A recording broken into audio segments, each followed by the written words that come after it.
আজি যিখন জোল বনাইছোঁ দুপৰীয়া ইমান গৰমত এই জোলখন খাবলৈ যে ইমানেই সোৱাদ লগা হয় আৰু যদি অলপ টেঙামৰা থাকে তেতিয়াহ'লেতো কথাই নাই বা তেতেলী দিও বনাব পাৰে। মোৰ ওচৰত টেঙামৰা আছিলে সেইকাৰণে মই বনাইছোঁ।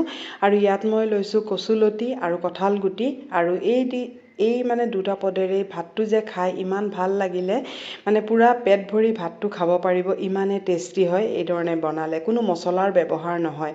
এতিয়া মই কেৰাহীখন পাতি পেলাই মই অলপ তেল দিছোঁ আৰু যদি তেল নিদিওঁ বুলি ক'লেও হ'ব, তেল নিদিবও পাৰে। আৰু ইয়াত দিছোঁ মই সৰিয়হ আৰু জিৰা আৰু দিছোঁ মই নৰসিংহৰ পাত আৰু এইখিনি খুব ভালকৈ মই ভাজি ল'ম।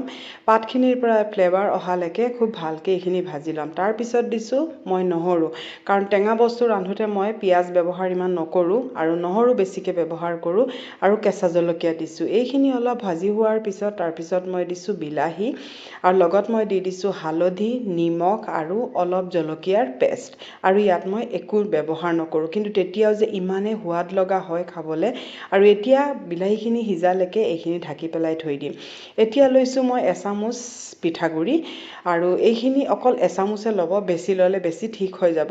আৰু এতিয়া মই এইখিনি পিঠাগুড়িখিনি লৈ পেলাই ভালকৈ প্ৰথমতে গুলি লৈছোঁ। এয়া দেখিছে নহয়, এইখিনি পূৰা গুলি লৈছোঁ। আৰু এতিয়া মই এইখিনি অলপ চাম, এয়া চাওক এইখিনি পূৰা ভালকৈ সিজি গ'লগৈ। এইখিনি পূৰা মই চামুচেৰে ভালকৈ ভাঙি একেবাৰে পেষ্টটো বনাই ল'লোঁ। আৰু এই সময়তে মই টেঙামৰাখিনি দিছোঁ, এইখিনি মই কটা নাই, এই ধৰণেও দি দিছোঁ। একেবাৰে চাব লৰাওঁতেই মানে সিজি যায়গৈ।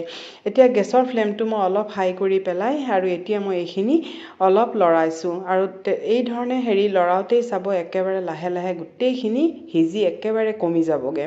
সেইকাৰণে মই কটা নাই, অলপ এটা গোটা গোটাকৈ থাকিলে মানে ভাল লাগে খাবলৈ। আৰু এতিয়া এইখিনি পূৰা সিজি অহাত এয়া চাওক পূৰা ভালকৈ সিজি গ'লগৈ আৰু ইমান ধুনীয়া এটা ফ্লেভাৰ ওলাইছে। আৰু ইয়াত মই এতিয়া দিছোঁ অলপ পানী আৰু পানীখিনি দি পেলাই তাৰপিছত অলপ মই লৰাই ল'ম। আৰু এতিয়া গেছৰ ফ্লেমটো মই মানে বঢ়াই দিছোঁ। আৰু এতিয়া দিম মই চাউলৰ যিখিনি গুড়িত মানে পানীত গুলি পেলাই থৈছিলোঁ, এইখিনিও ইয়াত দি দিম। কাৰণ আমি আজি মানে এইটো বনালে দাইলৰ কোনো প্ৰয়োজন নাই, লগত কিবা পিটিকা আৰু ভাজি থাকিলেই হৈ যাবগৈ। সেইকাৰণে ইয়াত আৰু মই একো দাইলৰ ব্যৱহাৰ কৰা নাই। অলপ ঠিক কৰিবৰ কাৰণে মই চাউলৰ গুড়িটো ব্যৱহাৰ কৰিছোঁ। ইয়াত মই অলপ পানী দিছোঁ, পানীটো আপোনালোকে মিলাই ল'ব পাৰে যিমান দৰকাৰ হয়। আৰু এতিয়া এইখিনি খুব ভালকৈ উতলাই লৈছোঁ।